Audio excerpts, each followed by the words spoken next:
Making progress, that's good work. I'm some beer. We're going to get started. I just wanted to say really quick, thank you very much to Runway for being kind of stare and applaud at stuff, for being our liaison at this event.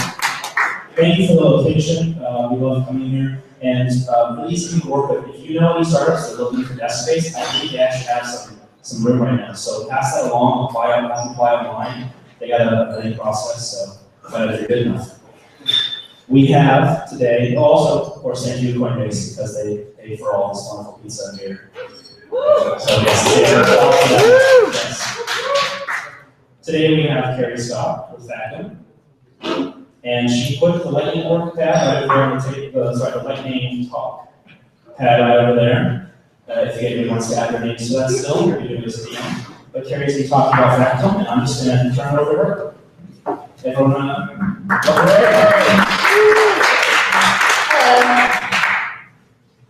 I'm Carrie Scott. I'm the Director of Talent at Factom.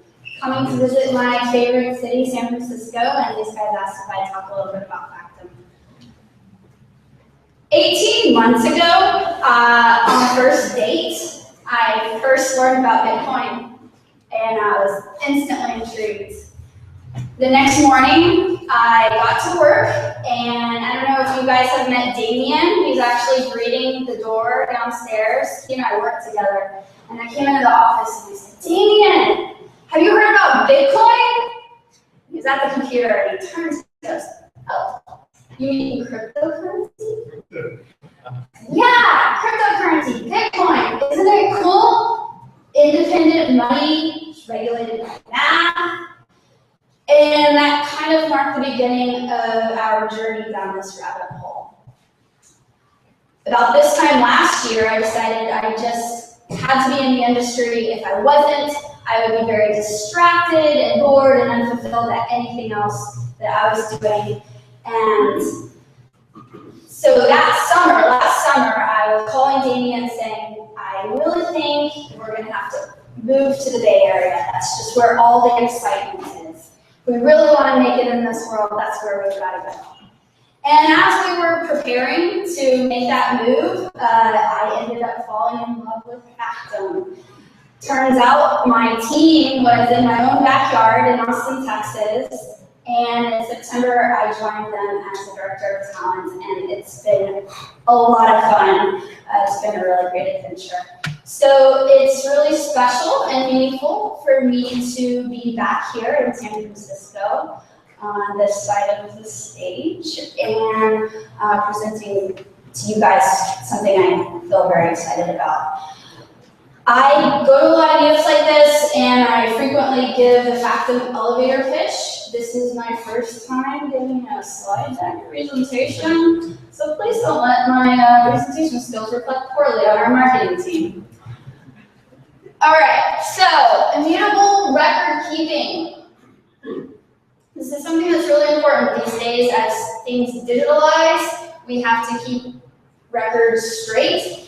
And one thing I really want to talk about today is how immutable record keeping saves kittens.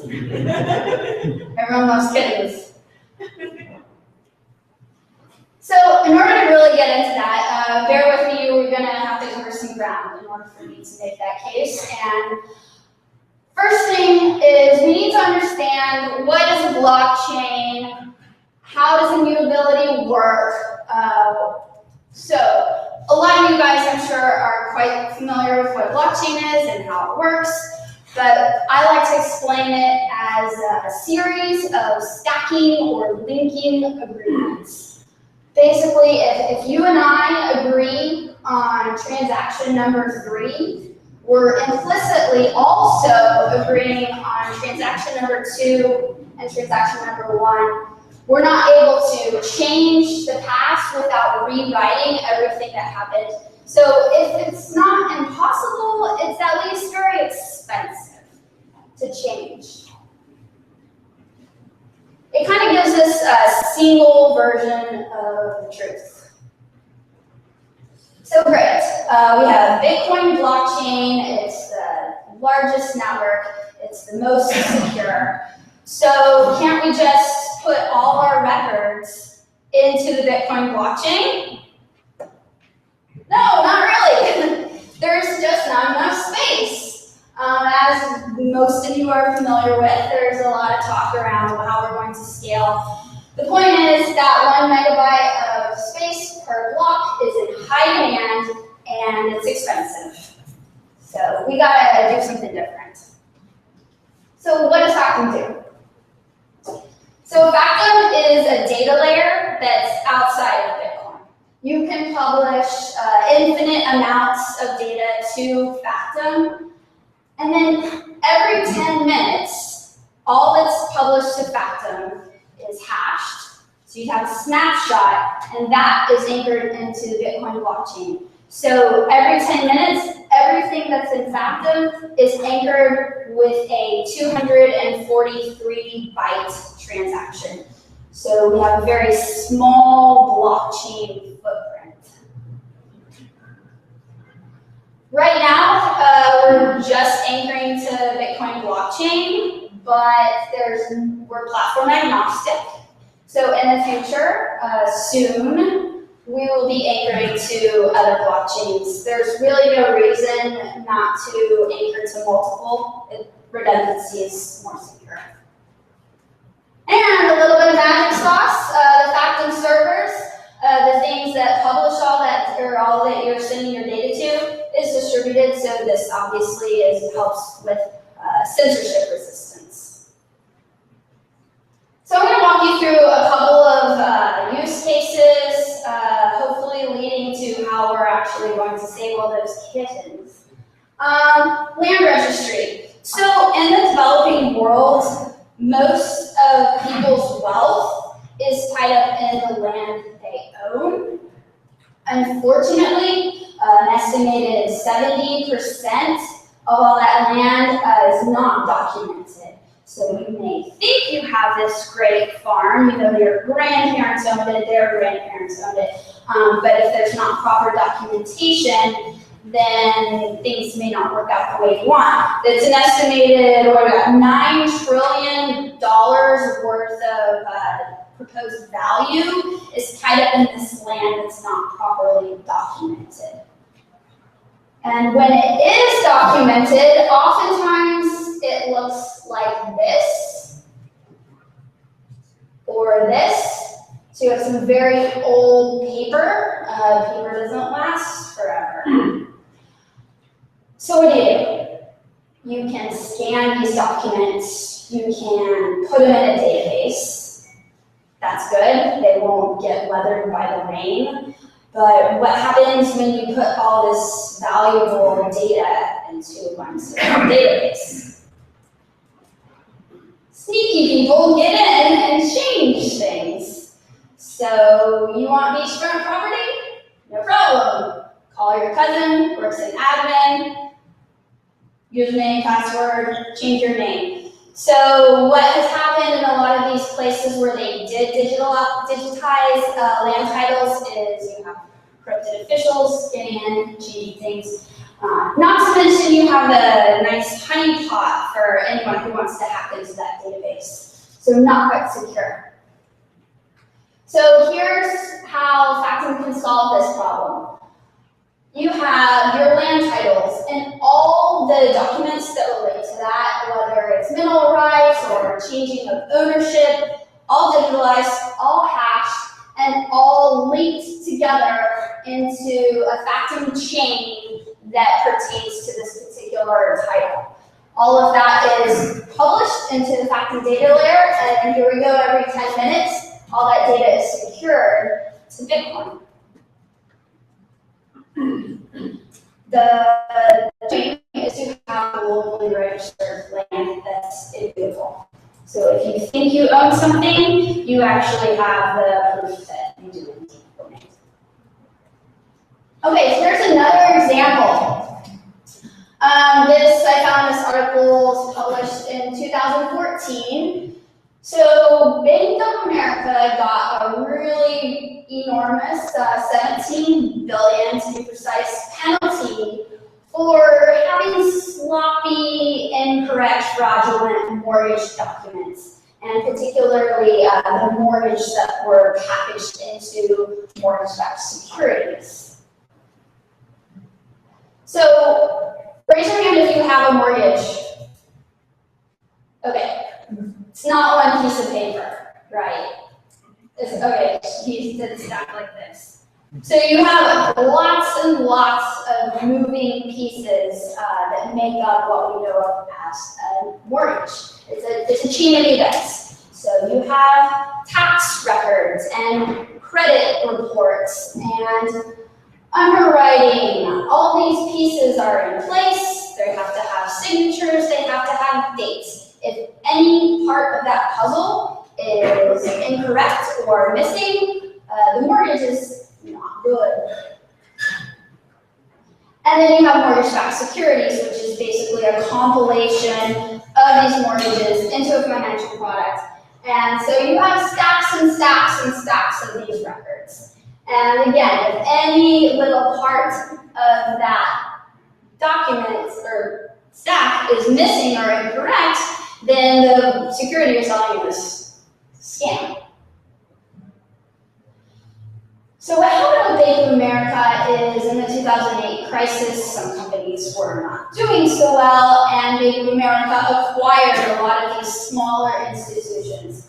Countrywide issued about 20% of the home loans at that time, about 20% of the mortgages, and they were one of these companies that Bank of America bought up. And so Bank of America acquired, I think, 10 billion documents. And unfortunately, they didn't have a really great way to audit and make sure all of those pieces were in place. And so many of those documents that they acquired were actually fraudulent. They were missing pieces. They were incorrect. That's a signal. Yep. So when they packaged those up into securities and sold them, those missing pieces, that's a big no-no. So they ended up with a $17 billion fine. So had they been using blockchain, I think, go to the next slide. Okay, so here's the proposed solution. Similar to the land title, all the pieces of every event that happens on the way to creating that mortgage is digitalized, hashed, factomized. So you have a chain of events that all pertain to the particular mortgage. And then mortgage-backed security is essentially a chain of chains. So the benefit is that you have all the important information linking together, pointing to the other bits of information that pertain to that particular product or chain. So it's not really that complicated to see how this could actually allow people to audit and double check work, make sure all the pieces are in play. If something gets altered, you will know right away, your audit won't check out. So we can prevent some of these problems.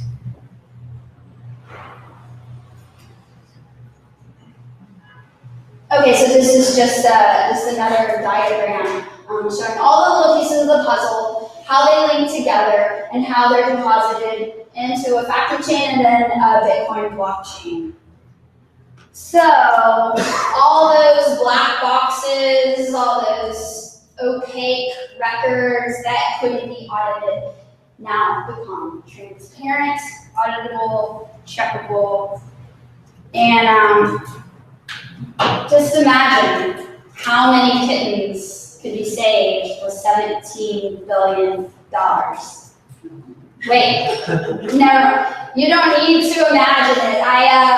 I went to this really trusty source, the internet, and somebody actually already did the math, breaking down how much it costs to own a cat.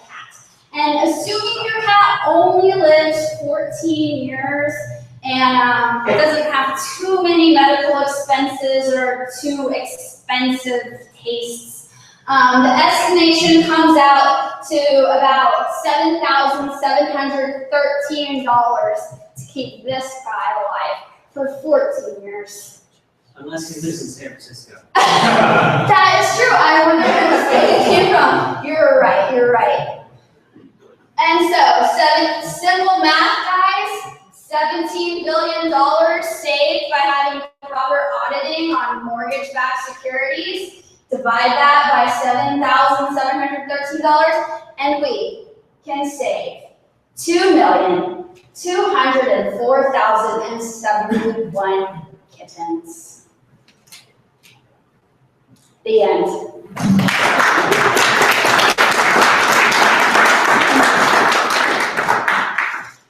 All right, I'm going to take questions. I'm really nervous about this part, so I'm going to tell you if I can't answer the question, but I'll try my best. Oh, and Carrie, you kind of repeat the question back if anybody can hear. Sure thing. Oh, no question's great. Are we sure?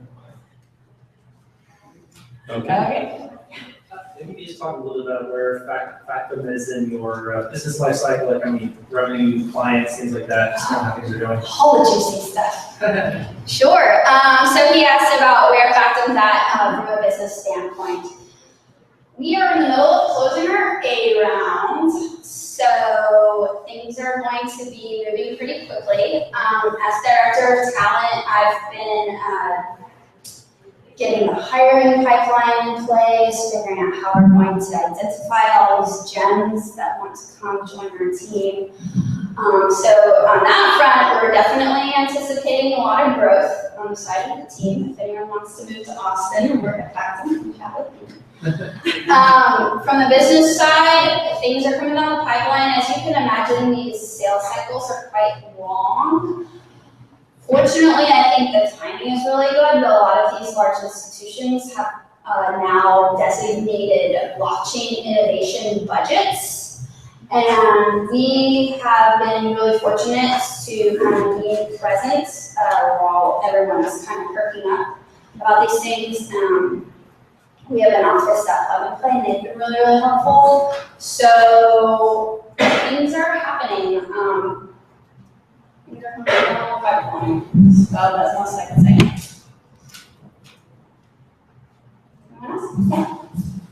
So I'm just kind of confused how Factom works. Like, how is the Factom network? Under the hood? Yeah, exactly. Okay, I'm gonna do my very best, and it has to do with Merkle trees.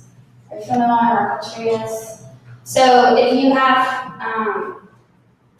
it's like hashing of hashes. So you have like 6 or 8 things, right? And I need to prove them with one Merkle root. So you hash the pairs, and you hash those pairs, and you hash those pairs. And when you have the root, you can prove that this happened by having a limited amounts of data. Kind of like how an SPD wallet works. Let's get somebody else to explain it better after this, that's the base architecture of how we're able to take lots and lots of data and then make like a fingerprint of one that proves that this happened without storing the entirety of this. Looks like DNS. I mean, well, that part doesn't seem very helpful. But I guess I'm a non-technical person too. Okay. I guess my question is just like, in, say, Bitcoin or blockchain, all the nodes are either miners or just people that are verifying all the transactions. And then they get a piece of the action where they just verify as just a full node verifying transactions, they get nothing really. But like, I'm just wondering for Factom, so Factom just owns a bunch of servers that are like, so it's decentralized in the sense that. So really, we only have to hold on to what's published for 10 minutes until it gets anchored. So we don't have to hold on to like a lot of, we're not holding the records themselves, we're just holding proof that they existed in this, we're just anchoring this existed in this form at this time, and you'll be able to tell if it's tampered with. Okay. What exactly being hashed? What is the input into the system? So when you make a Factom entry, you get like a little piece of data. So if what you want to enter is small enough, you can just, Okay, so you but talked about otherwise- mortgage, you talked about mortgages, like you're talking about, are you taking every single text or letter that You need is to in the hash text it. document and hash it, or are you, and who's gonna transcribe all those letters into the system and verify their accuracy like letter by letter? So you would more be verifying that the data didn't change once it was digitalized. Or who's gonna digitalize every single piece of paper? They're not us. This is just a way of, it's not necessarily a way of digitalizing records, it's a way of keeping the digital records tamper-proof. So someone will need to bring to you already digitized. Correct. Yeah, and the idea is that whatever record entry system that they're already using, that we can build a product that kind of seamlessly fits in, so things are being constantly factomized as they go. So I see Factom is trying to introduce this level of transparency in all these institutions, mortgage-backed security and whatnot, both as a business standpoint. Why would those banks utilize this to introduce transparency in the very system? Sure. Great question, Repeat the question. Yeah, the question is why would banks or other institutions be interested in being more transparent? It turns out even liars don't like to be lied to. So, and it's also very hard to know what lie you will need to tell in advance. So it turns out that this type of validation of the truth is really applicable in places where people aren't trusting each other. Wherever you have two parties that need to work together but don't trust each other, there's a lot of extra work being done to double check each other's work. So this is a way to have a shared truth line. And I'm gonna put like an idea in your head that I probably won't be able to explain technically, but there's like zero knowledge proofs. So you can prove that you have something without displaying the private data involved.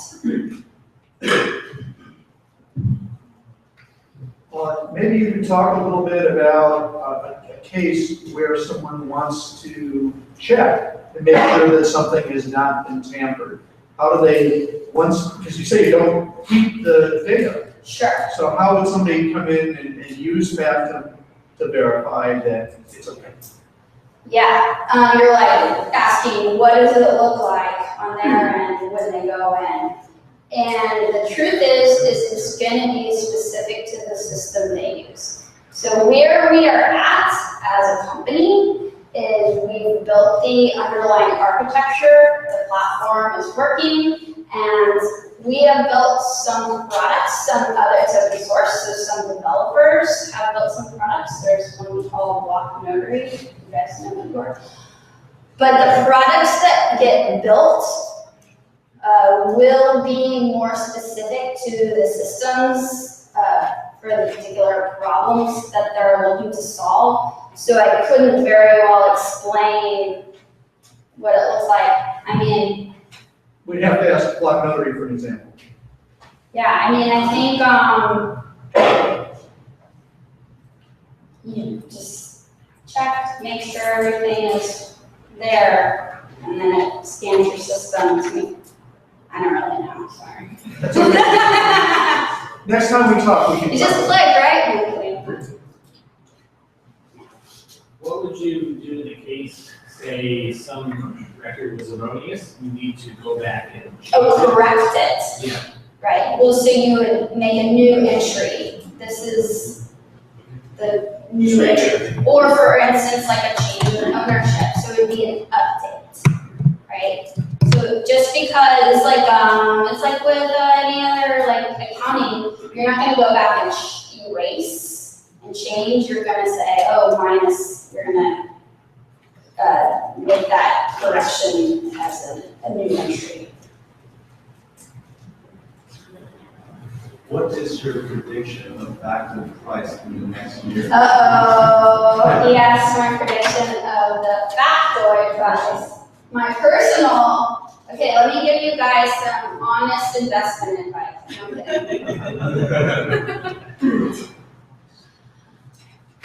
I predict it'll go up because it's a token to use the network, and as the network becomes more valuable, then the token to use the network should theoretically be more valuable. So the tokens do get burned as usage? Correct.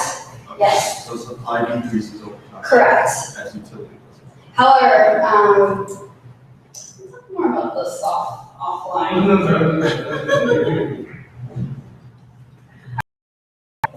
Yeah. So who's Factom get paid to? Like, who are the nodes in the network? Those servers. So they're all owned by Factom? No, right now we have the only one because we're in milestone 1, but coming soon, milestone 2 means more servers. What will probably happen is customers, people who are using the Factom network, will want to run a Factom node. Why? They don't run themselves. Because it'll contribute to the strength of the network. Okay, so right now it's just the single one, basically. That's because we're in the beginning stages. Okay.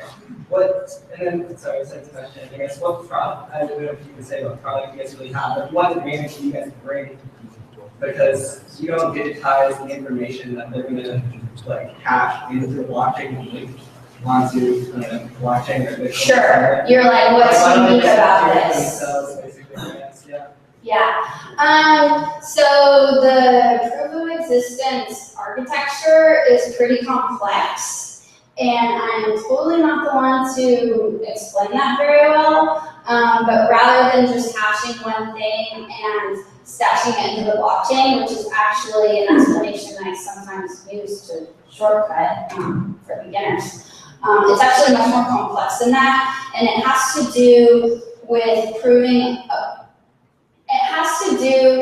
there's going to be so many things factomized. If I need to look for my thing, I don't have to download everything that's ever been factomized. I only have to access the things that pertain to my chain. So it's the ability to make multiple chains. It allows more flexibility in like auditing because you have a smaller range when you're looking for something. So if I hashed a play I wrote, I could just hash it, stick it in the Bitcoin blockchain, but if I needed to prove that that was there, I would have to search the entire Bitcoin blockchain. So the Factom architecture allows for you to be more narrow your search range and be more specific for what you're trying to find. I never am the one to answer these questions, so this is fun and challenging. Sorry. So let me just Oh, describe. Lord, it's you. Okay. Would you say that we just described it like cert coin or something like that? Or you? I I will ask you that. Thank you. We can move further to the question, but I just want Okay. alright. Well, then that's it. So I wanted to switch over to the lightning network talk, the lightning talks. If anybody hasn't added their names to the paper yet, now's the time. Everyone who did add your name, you could line up right over here, and we'll go ahead and knock this off, and then we'll break for more drinks and whatever's else with pizza. I'm gonna go after the break. Oh, thank you. Get back up there now. David, why don't you hit it? Should Oh, they get the microphone? I don't need a microphone, I don't think. Well, for our viewers online. For the recording. Yes. Hi, I'm Dave Snyder. I'm based down in Campbell, and I'm putting on a symposium in June, probably be June 9th, on blockchain for non-financial uses. I've invited Carrie, or a representative of Factom, to be on the panel, give a presentation along these lines. And then I've also got some other companies lined up. I'm going to try and get some people from IBM and Microsoft. And if we're milling around here, I can get your card and put you on the list, or you can get my card and follow up with me. But this will be a way to look at what's going on for some of the other things. You mentioned a couple of them, mortgages and stuff, but there's also in healthcare, which is a favorite topic of mine. I've done a bunch of digital health, and perhaps other use cases that you may be able to suggest. So that'll be June 9th. And again, it's David Snyder, and my company is 42 Tech. Thank you.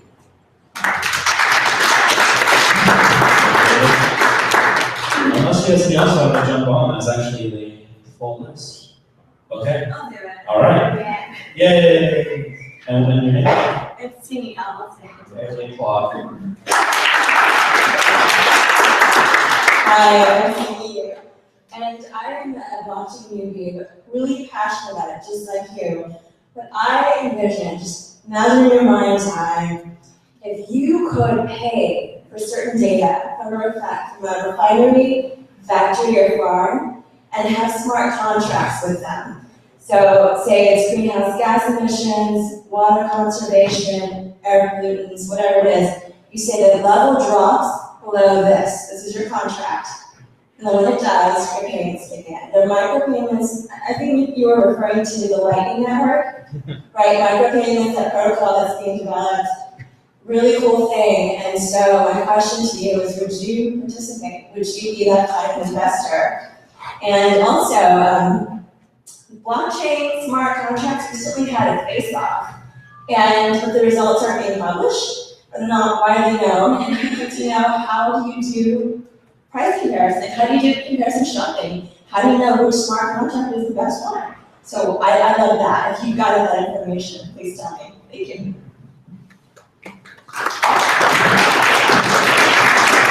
Okay, so we still do have lots of drinks left, and we even have pizza. So everyone's welcome to stay. We're not out of here really till 9 around then.